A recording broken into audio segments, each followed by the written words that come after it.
어느 가을 오후였습니다. 기원정사 츠웬 징셰의 대나무 숲길 위로 금빛 햇살이 길게 들이우고 나무들은 시원한 그늘을 만들고 있었습니다. 세존 부처님께서 제자들에게 법문을 설하고 계실 때 소박한 차림의 한 여인이 정교하게 조각된 유골함을 품에 안고 나타났습니다. 그녀의 얼굴은 깊은 슬픔으로 가득 차 있었습니다. 여인은 정사 앞에 무릎을 꿇고 눈물이 그렁그렁한 눈으로 부처님을 바라보았습니다. 세존이시여, 제 아버님께서 방금 세상을 떠나셨습니다. 그런데 임종 직전에 저에게 간곡히 당부하시기를 당신의 유골을 절대로 강물에 뿌리지 말라고 하셨습니다. 그것이 다음 생의 환생에 영향을 미친다고 하시면서요. 저는 도무지 이해할 수가 없습니다. 여인은 흐느끼며 말을 이었습니다. 사람이 죽으면 등불이 꺼지듯 육신은 흩어지고 흙먼지는 다시 자연으로 돌아가는 것 아닙니까? 그런데 어찌하여 유골을 두는 장소가 윤회에 영향을 준단 말입니까? 유골은 그저 흙먼지에 불과한데 강에 뿌려 자연으로 돌려보내는 것이 순리 영이법가 아닙니까? 부처님은 고통스러워하는 여인을 자비로운 아이 눈빛으로 말없이 바라보셨습니다.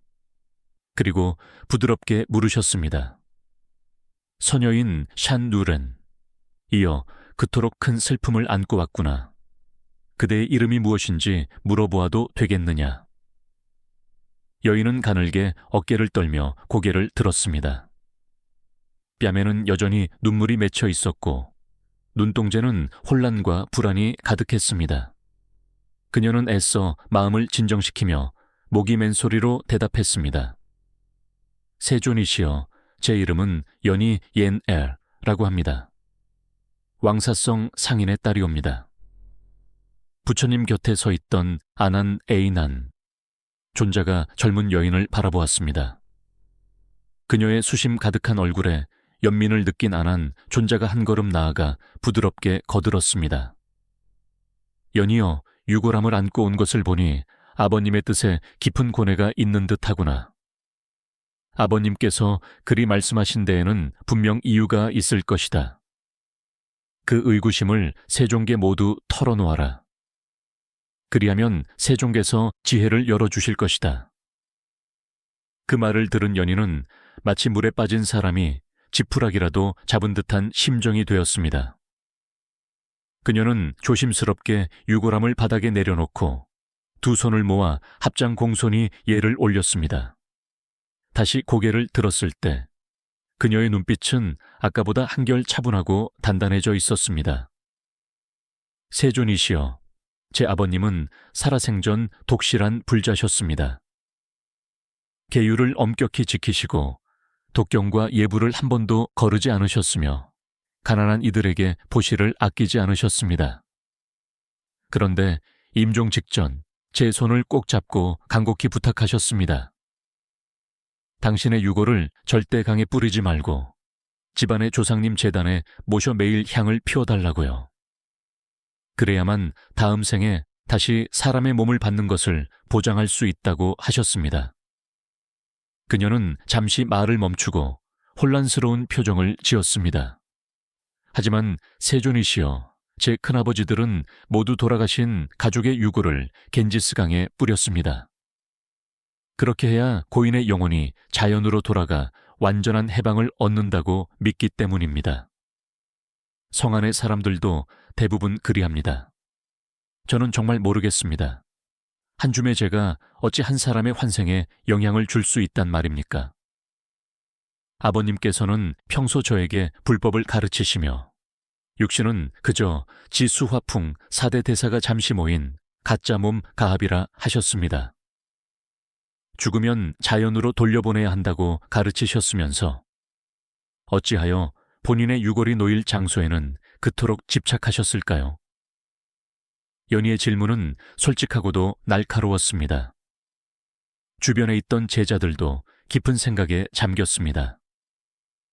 평소 냉철하던 가섭 카사파 존자조차 고개를 기울이며 관심을 보였습니다. 부처님은 잠시 눈을 감고 침묵하셨습니다. 그 고요한 얼굴에서는 보는 이의 마음까지 평온하게 만드는 기품이 흘러나왔습니다. 잠시 후 부처님께서 눈을 뜨셨습니다. 맑은 샘물 같은 눈빛으로 미소를 머금으며 물으셨습니다.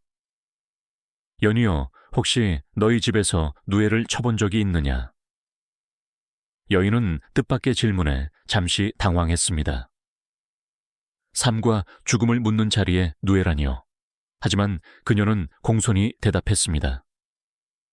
네, 세존이시여. 어머니께서 1년 내내 누에를 치셨고 집안의 비단은 모두 직접 짜신 것입니다. 그렇다면 누에가 고치를 짓고 그 안에서 나비가 되어 나오는 과정을 자세히 지켜본 적이 있느냐? 부처님은 마치 깊은 이치를 이끌어내려는 듯 다시 물으셨습니다. 연희의 눈빛이 기억을 더듬듯 반짝였습니다. 네, 세존이시여. 어릴 적부터 자주 보았습니다. 저는 종종 고치 옆에 앉아 나비가 나오기를 기다리곤 했습니다. 부처님은 인자하게 고개를 끄덕이셨습니다. 그럼 내게 말해 보아라. 누에에게 있어 고치란 어떤 의미더냐? 연희는 잠시 생각하더니 대답했습니다. 고치는 나비가 되기 전 잠시 머무는 집이자 몸을 바꾸는 변태. 과정에서 자신을 보호하는 요람과도 같은 것입니다. 부처님께서 찬성하며 고개를 끄덕이셨습니다. 그렇다면 만약 나비가 아직 완전히 성숙하지 않았는데 누군가 그 고치를 부수어버린다면 어떻게 되겠느냐? 순간 연희의 눈이 번쩍 뜨였습니다. 무언가를 깨달은 듯 했습니다.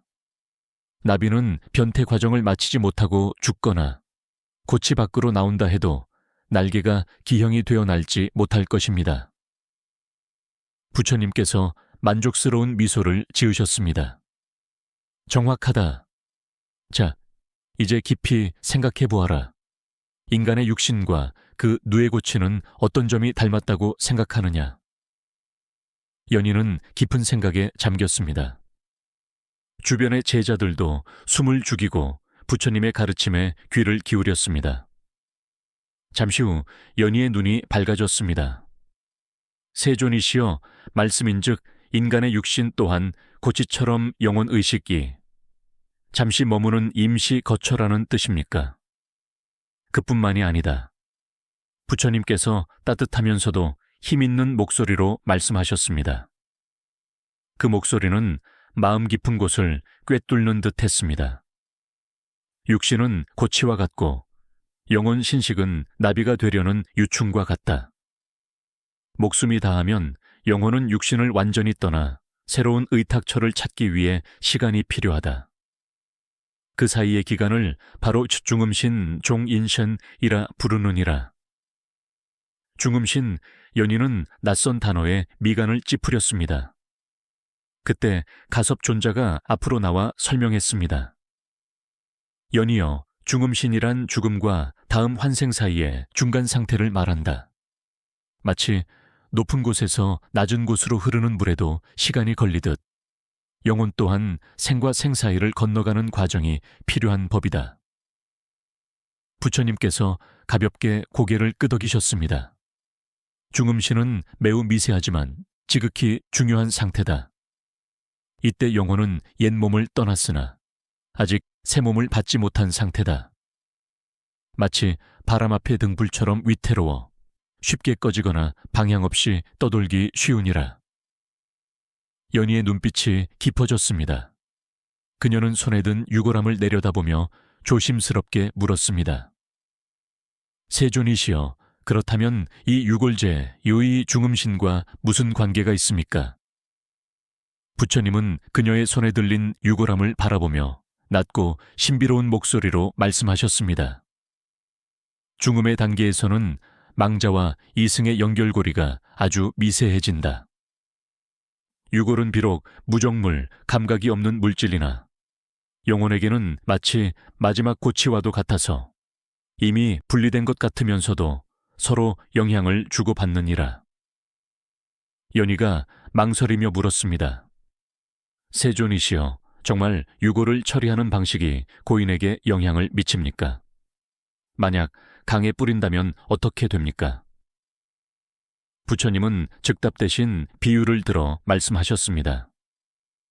묶어두지 않은 작은 배는 거친 파도에 휩쓸려 떠내려가기 마련이다. 중음신도 마찬가지여서 의지할 곳 닻이 없으면 불안정한 경계로 휩쓸리기 쉽다. 유골은 그저 흙먼지처럼 보이나 실은 생과사 두 세계를 이어주는 닻이 될 수도 있느니라. 그때 아난존자가 합장하며 진지하게 여쭈었습니다. 세존이시여, 하오나 고승 대덕들께서 열반에 드시면 제자들은 그 유골을 강에 뿌리거나 흙에 묻기도 합니다. 그것은 일반인과 무엇이 다릅니까? 부처님께서는 칭찬하는 눈빛으로 아난을 바라보셨습니다. 아난아, 너는 실로 중요한 것을 물었다. 부처님께서 낮고 깊은 목소리로 말씀하셨습니다. 수행의 경지가 다르면 사후의 필요 또한 다르니라. 어떤 이는 진흙 속에서도 물들지 않는 연꽃과 같고 어떤 이는 바람을 타고 나는 새와 같다. 유골을 처리하는 방법은 각자의 근기뿌리와 업력 카르마에 따라 달라지며 이는 윤회와 환생의 비밀과도 밀접하게 연결되어 있느니라. 부처님의 말씀은 마치 은유와 같아서 듣는 이들을 깊은 침묵에 빠뜨렸습니다. 연인은 품에 안은 유골함을 더욱 꽉 쥐었습니다. 그녀는 아직 완전히 꿰뚫어 보지는 못했지만 무언가 신비로운 진리의 자락을 잡은 듯 했습니다. 대나무 숲을 스치는 가을 바람이 서늘해지고 나무잎이 흔들리며 마치 보이지 않는 기운이 그녀를 감싸는 듯 했습니다. 그녀가 간절한 눈빛으로 고개를 들었습니다. 세존이시여, 아버님은 임종 순간 제 손을 잡고 눈물을 흘리며 유골을 집안 재단에 모셔달라고 당부하셨습니다. 도대체 그 당부 속에 어떤 비밀이 숨겨져 있기에 한 줌의 재가 다음 생애까지 영향을 미친단 말입니까? 부처님은 자비치베이가 넘치는 눈으로 그녀를 응시하셨습니다. 정사 안에는 기이할 정도의 고요함이 감돌았습니다. 아난존자와 가섭존자도 서로 눈빛을 교환하며 부처님께서 곧 깊은 진리를 설하실 것임을 직감했습니다. 부처님께서 천천히 입을 여셨습니다. 서녀이나 유골은 비록 지수화, 풍사대, 시다가 잠시 모인 가짜 형체에 불과하나 그 안에는 지난 생의 업력의 흔적이 남아있다. 그 흔적은 네가 상상하는 것 이상으로 영혼 신식의 흐름에 영향을 주느니라. 이제 네 아버지가 왜 그런 유언을 남기셨는지 그리고 유골을 강에 뿌리는 것의 진짜 결과가 무엇인지 말해주겠다. 부처님은 저 멀리 대나무 숲을 바라보셨습니다. 그 음성은 마치 바람에 실려오는 맑은 풍경 소리 같았습니다. 서녀이나, 한 방울의 물이 뜨거운 햇볕 아래 증발하려 한다고 상상해 보아라. 만약 구름이 그 물방울을 받아준다면 그것은 비가 되어 대지를 적시는 자비로운 물로 다시 태어날 것이다. 허나 구름을 만나기도 전에 뙤약볕에 노출된다면 그 물방울은 근원으로 돌아가지 못하고 허공 속으로 흩어져 버릴 것이다. 부처님의 눈빛이 깊은 바다처럼 그윽해졌습니다. 영혼이 아직 안정을 찾지 못한 중음, 종인, 외 단계에서 유골은 의식이 돌아와 쉴 수 있는 마지막 의지처가 된다. 사람이 죽어서도 집착을 다 놓지 못하고 가족, 고향, 명예에 대한 미련이 무겁게 남아있다면 유골이 놓인 장소는 영혼이 방향을 잡는 정신적 닻이 되어주는 것이다. 네 아버지는 비록 수행을 하셨으나 육신을 떠나자마자 즉시 해탈하여 초월할 수 있는 경지는 아니었다. 아버지도 스스로 그것을 아셨기에 유골을 조상의 위파에 곁에 두라 하신 것이다. 매일 향을 피우고 기도를 올리는 가족 곁에 머물며 그 따뜻한 정과 연결감을 느끼고 그 힘을 빌려 길을 잃지 않으려 하신 것이다. 바로 그 연결이 영혼이 휩쓸려 떠내려가지 않게 잡아주는 빛의 끈이니라. 연희는 멍하니 서 있었습니다. 흐르던 눈물은 이제 슬픔이 아닌 깨달음의 눈물이 되었습니다. 그녀는 유골함을 가슴 깊이 품으며 아버지를 향한 존경과 사랑을 느꼈습니다. 그렇다면 세존이시여, 제가 아버지의 말씀대로 하면 아버지의 영혼은 평안을 얻고 좋은 곳에 다시 태어나실 수 있는 것입니까? 부처님께서 고개를 끄덕이셨습니다. 그렇다. 허나 단지 유골을 모셔두는 것만이 능사가 아니다. 더 중요한 것은 살아있는 너의 마음이다. 네가 매일 경전을 외우고 쌓은 공덕을 아버지께 회향, 돌려줌하는 것. 그것이야말로 어두운 윤회의 길을 건너는 영혼에게 진정한 빛이 되어줄 것이다. 기억하여라. 유골은 다리 비리지 일뿐. 그 다리를 건너게 하는 안내자는 바로 너의 효심과 기도니라. 부처님께서 미소 지으시자 황금빛 햇살이 그분의 얼굴을 비추며 광명처럼 빛났습니다. 대나무 숲의 바람소리가 마치 신비로운 독경소리처럼 울려 퍼졌습니다. 연희는 깊이 고개를 숙여 절을 올렸습니다. 세존이시여, 이제야 알겠습니다. 아버지의 유언을 제 목숨처럼 받들겠습니다. 매일 향을 피우고 기도하겠습니다. 유골은 몸밖의 물건일지라도 도를 깨우친 제 마음이 아버지를 생사의 강 건너편으로 모시는 배가 됨을 알았습니다. 부처님께서 말씀하셨습니다. 마음으로 한번 깨닫는 것이 10년의 독경보다 낫다. 세상의 모든 자식이 너와 같은 마음을 가진다면 설령 돌아가신 이의 업이 깊다 해도 그 효심 덕분에 가벼워질 것이다. 가섭 존자가 합장하며 감탄했습니다. 도를 깨우치는 것이 모든 선행의 근본이로다. 유골을 소중히 하는 것은 물질에 대한 집착 때문이 아니라 돌아가신 분을 향한 진실한 마음에서 비롯된 것이구나. 어느덧 해가 저물고 하늘은 신비로운 황금빛으로 물들었습니다. 연희는 유골함을 안고 정사를 나섰습니다. 옷자락을 스치는 바람은 여전했지만 그녀의 발걸음은 더 이상 무겁지 않았습니다. 아버지가 생사의 흐름 속에서 외롭게 떠돌지 않을 것임을, 자신이 그 길을 밝히는 등불임을 알았기 때문입니다. 불교적 관점 정리. 불교에는 화장 후 유골을 보관하거나 처리하는 방식에 대해 하나의 엄격한 규정이 있는 것은 아닙니다. 그러나 이에 대한 불교의 관점은 몇 가지 핵심으로 요약할 수 있습니다. 육신은 가짜 형체 가합입니다. 유골을 보관하는 것이 효심에서 비롯되었다면 틀린 것이 아닙니다. 강이나 바다에 뿌리는 것, 어떤 이들은 자연으로 돌아가는 것이 해탈이라 여겨 강이나 산에 뿌립니다. 고인과 가족에게 집착이 없다면 이것 또한 틀린 것이 아닙니다. 그러나 고인이 이승에 미련이 많고 가족을 떠나지 못했다면 너무 일찍 유골을 뿌리거나 천도제를 제대로 지내지 않는 것이 영혼을 의지할 곳 없이 헤매게 만들 수도 있습니다. 의식이 중요합니다. 불교에서 가장 강조하는 것은 유골을 어디에 두느냐보다 살아있는 가족이 고인을 위해 경전을 읽고 공덕을 쌓아 회향하는 것입니다. 주의사항. 이 영상의 내용은 겐지스 강변의 화장 문화와 관련된 인도의 고대 전설 및 민담을 바탕으로 각색되었습니다.